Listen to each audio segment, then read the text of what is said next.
Comic Book Savant, episode 449.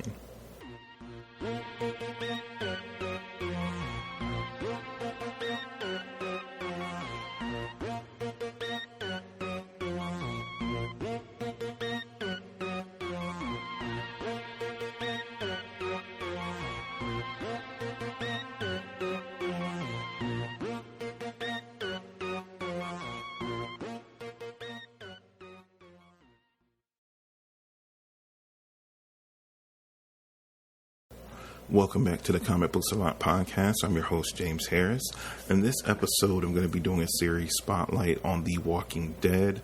I recently had a chance to catch up with the surprise ending of the series. I went back and I read the last 18 issues. I was still buying it, but just had it in my digital to read stack. So I went back and I finished off the last 18 issues of the series, and I'm going to do a retrospective of those last 18 issues and my just overall thoughts on the series as a whole, since I've read the whole series. But before we get into that, I'd just like to give a shout out to my friends over at the Comics Podcast Network. You can find them over at comicspodcast.com. If you like what I do here and you want to find more comic book related podcasting content, head over to the Comics Podcast Network at comicspodcast.com. You can find single person podcasts like myself, roundtable discussions, dual host podcast, and other comic book related content. The Comic Podcast Network has been around for over 10 years now. And it's basically put together by like-minded podcasters to have a network to support each other and to promote each other's content. So, so if you are looking, that's one function. But if you are an up-and-coming or inspiring podcaster as well, that's dealing with comic book related content, you can email the administrator through the homepage and ask about joining the Comics Podcast Network, and it can help you, especially when you're first starting out, help you establish yourself, and hopefully by joining the network and using that platform that you can actually grow your audience, because that's always the hardest thing to do when you're starting out as a podcaster of any type. So definitely, if you have a moment, check out the Comics Podcast Network over at comicspodcast.com. And now back to the meat of the episode. The Walking Dead series, it was a bittersweet situation when I heard about, I always picked it up. I was picking it up monthly. I had been reading it that way for a while. But I've had a kind of up and down relationship with The Walking Dead. Sometimes I felt like it would go on a little lull, and it was going through one of those lulls, and I just kind of fell off reading it month to month. It was one of the top books that I always went back to, and I would read monthly and I would buy it monthly. But like I said, the storyline kind of was getting a little stagnant for me, which I've had, over the course of the history of the book, I've fallen in those lulls where I wasn't as excited to read it month to month, and I would just let them kind of gather up. I would read like 5, 6, or 10 issue burst. And, when it was announced that the book abruptly ended, because what Kirkman did, he actually solicited multiple issues beyond the issue 193, which the book ended. I think he solicited like 3 other issues, or at least 2 other issues, if I'm not mistaken. And, so it was really a shock. And I saw it all over the news about it. So I was like, oh, wow. And I think it was like 3 issues or something that I hadn't picked up yet, including the final issue. So I went ahead, picked those 3 up with the ones I had stacked up. And just over a weekend, I just pretty much binge read the final 18 that I hadn't gotten to. So let me give you some context of the creative team of The Walking Dead. Walking Dead is published by MX Comics under Robert Kirkman Skybound imprint, written by Robert Kirkman, artwork done by Charlie Adlard. We have Stefano Guardano as the inker. Gray tones are handled by Cliff Rathburn, and lettering is done by Russ Wooten. And again, I'm reading issues 175 up to 193. Now, you could pretty much get the books that I'm covering in this spotlight through 3 trades. The first one is The Walking Dead Volume 30, New World Order. That collects The Walking Dead issues 175 through 180.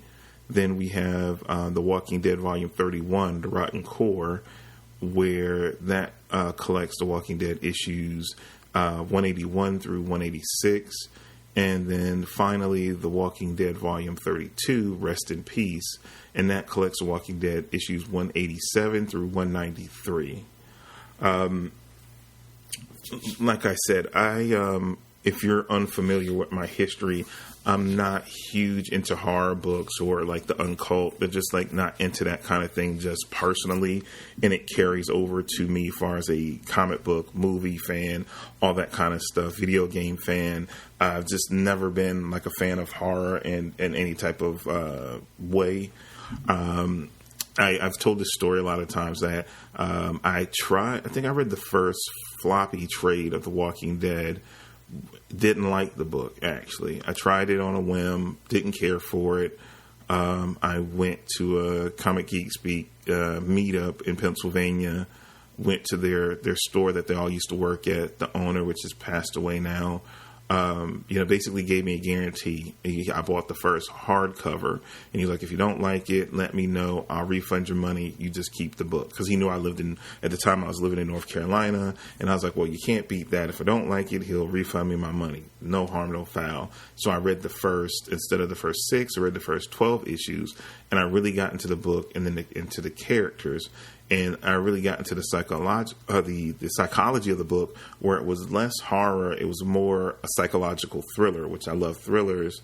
So that was what keyed me in and what aspect of drew me into The Walking Dead. And basically from that point on, I got my hands on the book. I think I collected it in multiple formats after that. I think after I got that first hardcover, for the most part, I think at the time maybe because the book had already been out and had become a success from it being a small indie book at Image that Kirkman was doing.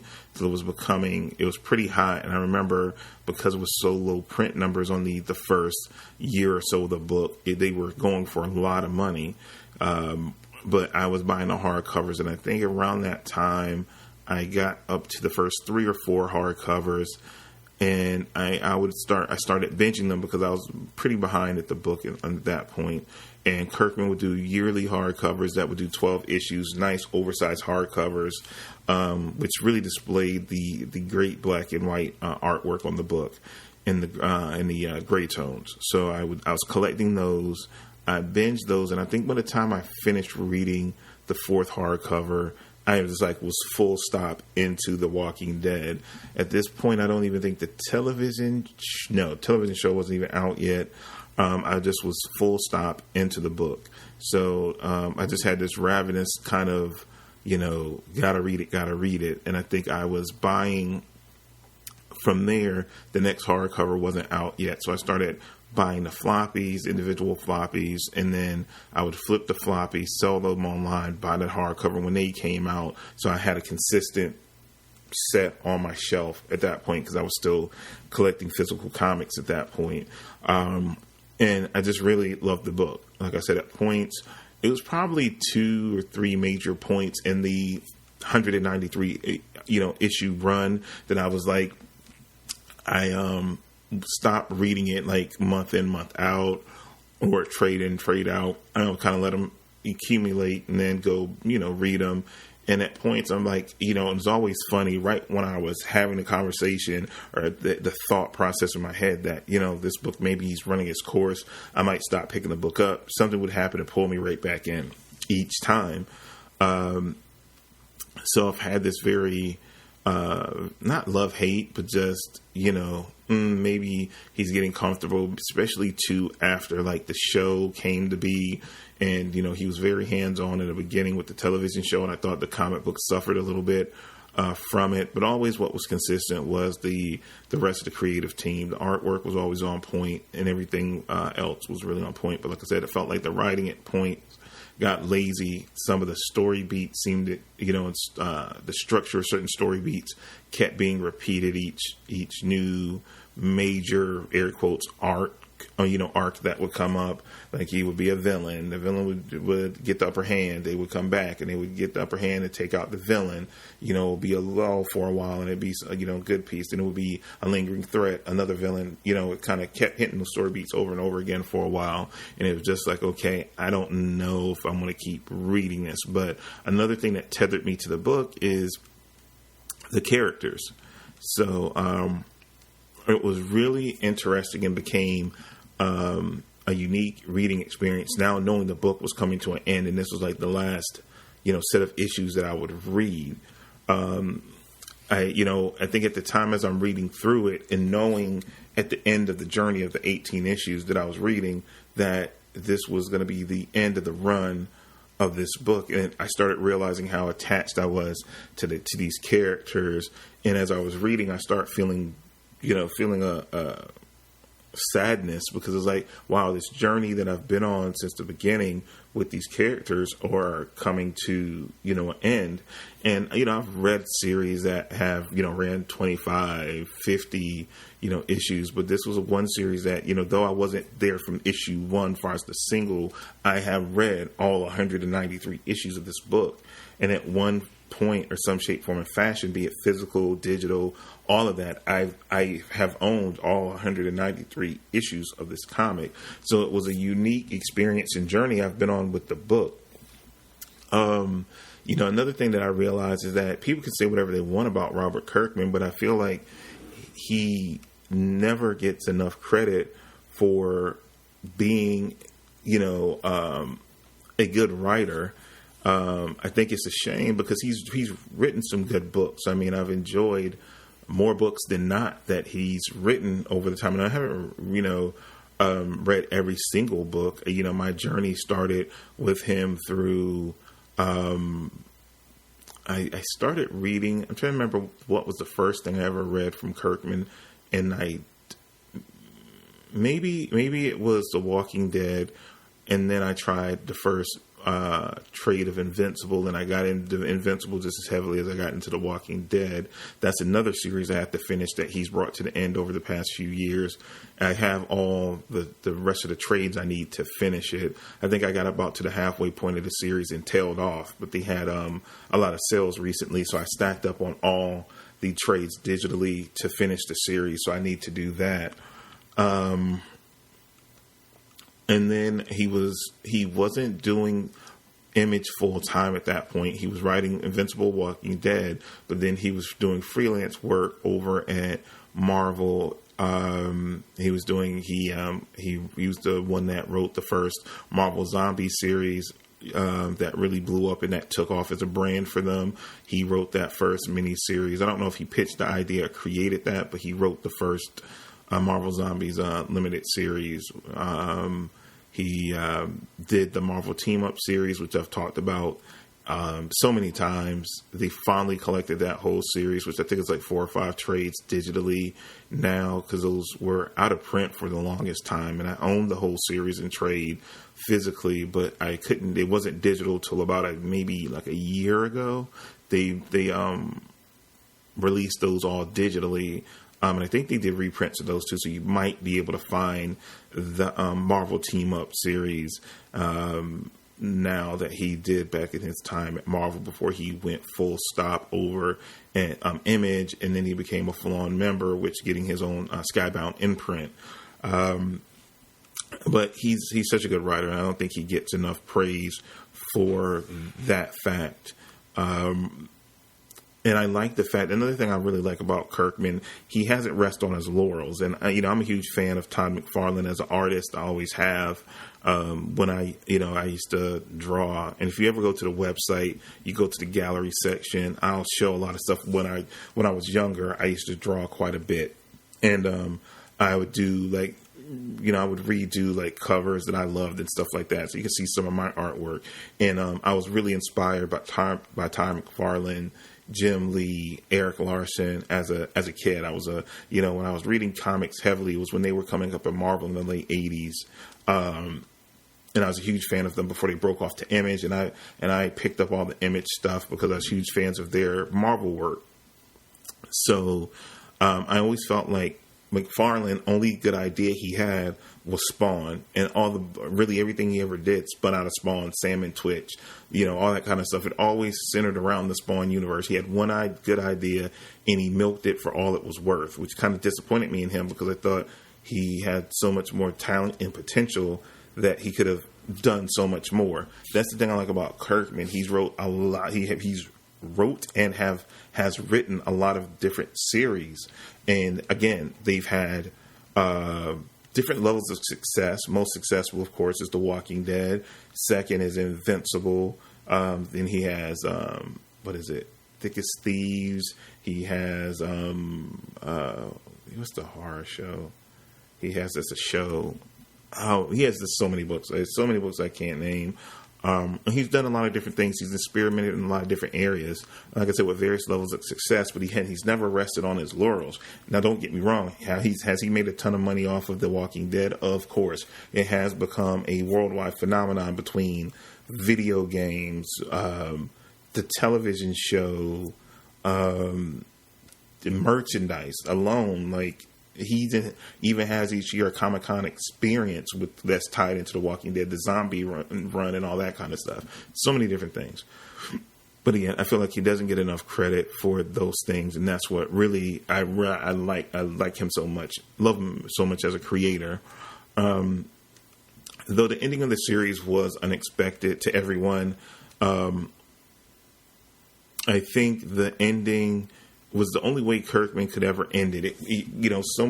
One of the biggest tropes of The Walking Dead was, a situation where, he wrote the book on the premises that he was always like, never get too attached, because at any point, any character could die. And it was many, many moments throughout the series where we had shocking deaths, big twists, plot twists, and things of that ilk. And I felt like, like I said earlier, I felt like at times certain beats and rhythms were repeated in how the story would roll out at points, and it started making the book predictable. So how would you best end the book like that has been around for so many issues? Leave them wanting more, not wanting it to leave. So you're doing a shock ending with some big twists and turns, and then bam, a surprise ending that no one saw coming. You didn't know till you read that last issue and got to that last page. Was just phenomenal. So I thought that was done really, really well. Like I said, and the book thrived early on based on these things: surprise deaths, big plot twists, betrayals, villain reveals.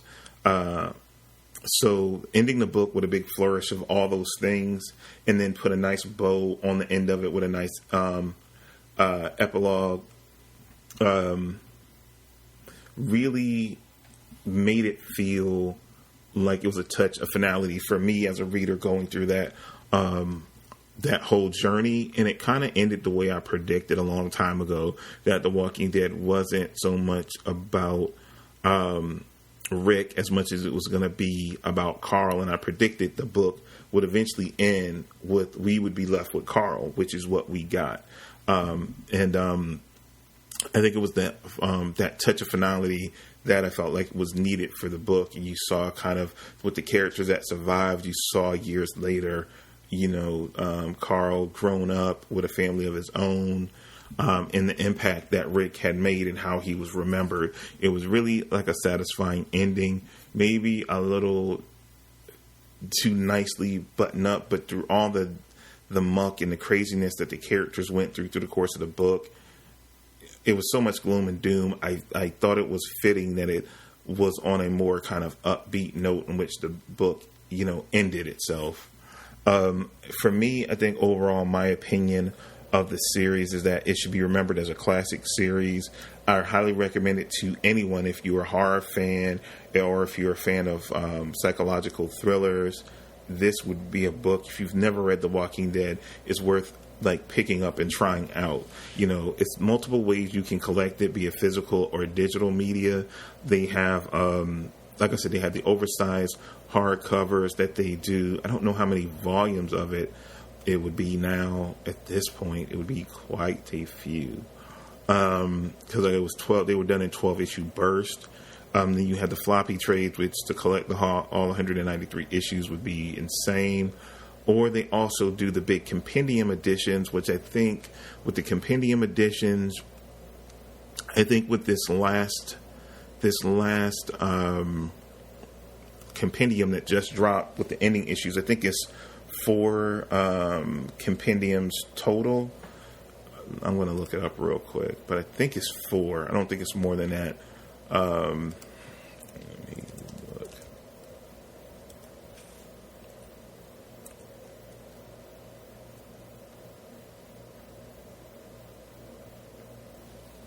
Some graphic novels.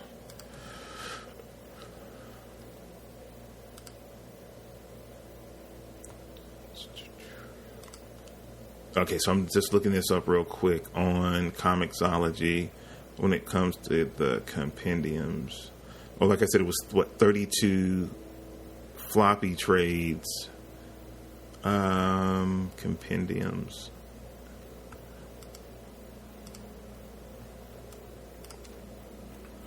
Yeah, the fourth one covers the last set of issues. They normally retail for $59.99, which is $60, which is not bad considering like this last compendium collects issues 145 through 193. So these are whopping 11. This is like 1159 pages long. So they're huge, like floppy bound compendium editions. You can also get the compendiums digitally too, which right now they're about 40% off.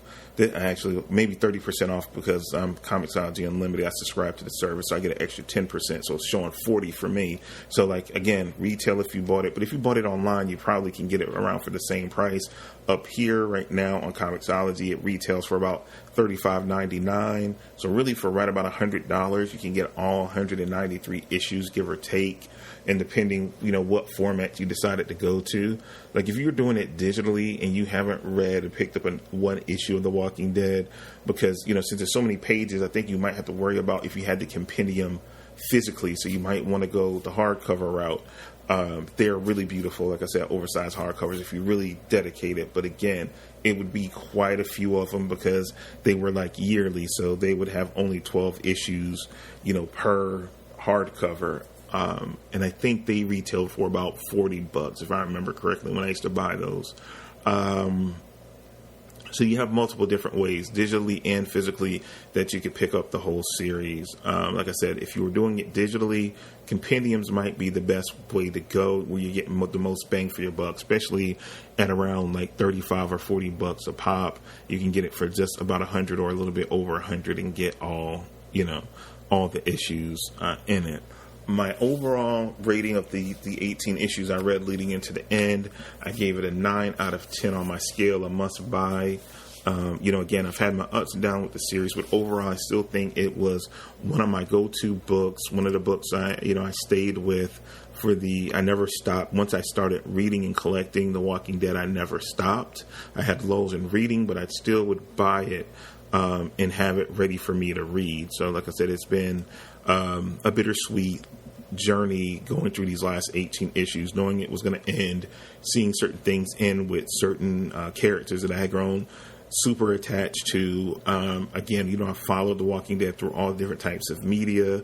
I've played the Telltale games. I haven't finished them. I think I have a few more to play. I own them all.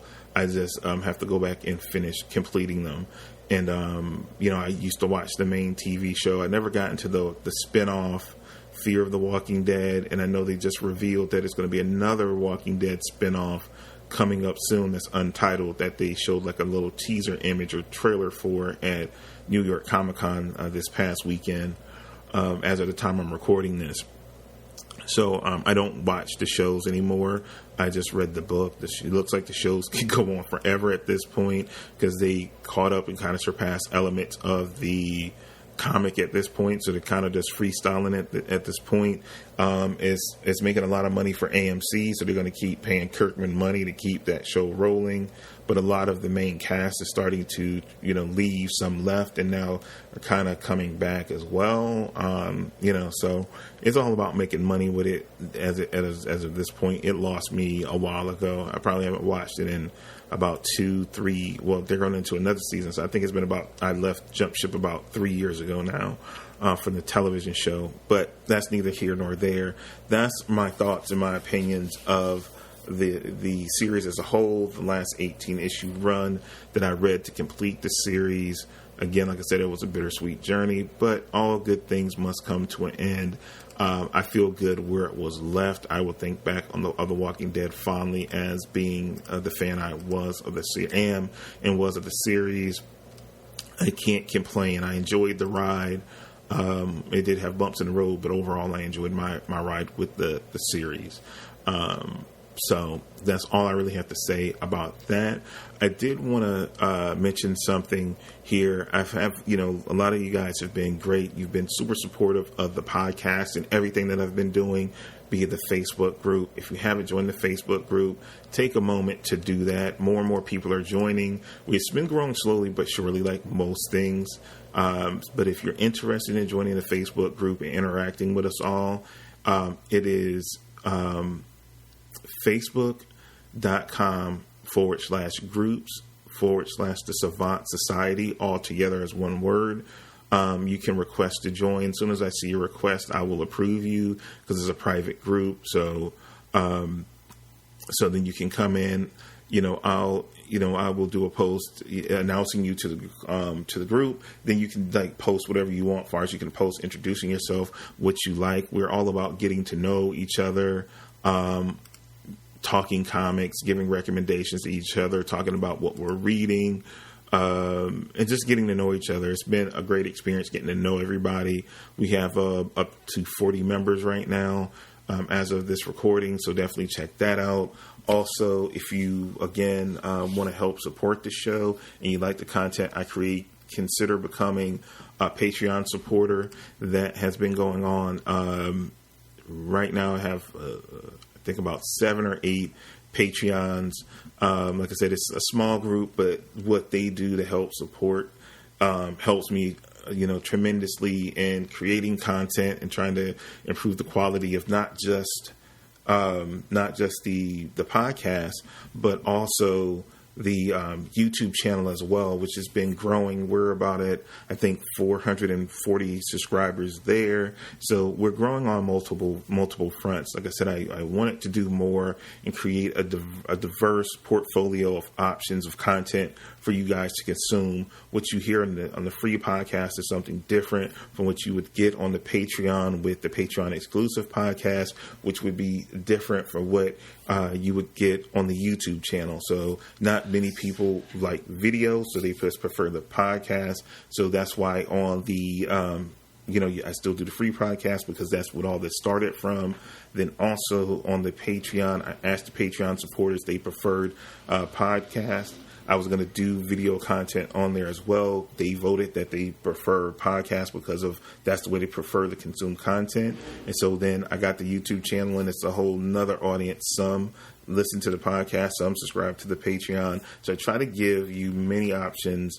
And, for your supporters being a Patreon, you have different tiers that offer different things. The beginning tier is just $1 a month. You contributing $1 a month gets you access to the Patreon exclusive podcast feed. And there's more bonuses as you go up. It's not a requirement. I know some people I've had some people that joined the Patreon for a month, signed up for a tier just to, support. You don't have to do that. I also have a donate link through PayPal Me that if you just want to make a one-time donation and you don't want the commitment of signing up to the Patreon, you can always just go over to PayPal Me, paypal.com/PayPal me/comic book savant. You can do a one-time donation. I'll put up a direct link to it on the website up at top. So if you could just click on the link and go right to it if you want to do a one-time donation. It's no set amount. It's just whatever you want to, do to do a one-time contribution to the show. if you choose to or not. None of this is a requirement. It just goes a long way in helping me do what I do on the podcast. It's costs associated with creating content, especially video, the Patreon, even the podcast. So whatever you do, just helps me to do more, helps me to get comics that I need to review or movies I need to review for the show or for the different podcasts. So it all goes into the creation and content for you guys. So, again, check that out if you have chance. Look at the Facebook group if you have a chance as well. Like I said, it's a great community and it's only growing. Same thing as the YouTube community. If you do watch videos on YouTube, definitely, I think it is getting close to like 150, 160 like videos or something like that. I've been doing YouTube now for the past like 2.5 years. And again, it's been slowly but surely we're climbing. My vision was to hit 1,000 subscribers by year's end. I don't necessarily think I'm going to get there at this point, but again, I understand, just like building this podcast, that building a community over at YouTube is the same thing. It's not a sprint, it's a marathon. So again, if you guys like YouTube content, or friends that are on that like to watch YouTube content and want to see comic book related videos, tell them to check out Comic Book Savant. They can search for it right on YouTube, or I have a direct URL, which is youtube.com/Comic Book Savant. And that'll take them right to the page. And again, it's roughly about 150, 160 odd videos there as well. So definitely it's worth checking out if you have a time, and definitely share all that information out to friends that like comic book related content. But that's all I have for you guys for this episode. I hope you enjoyed. Till we speak again next week, you guys take care, be safe, and I will talk to you guys soon. Take care.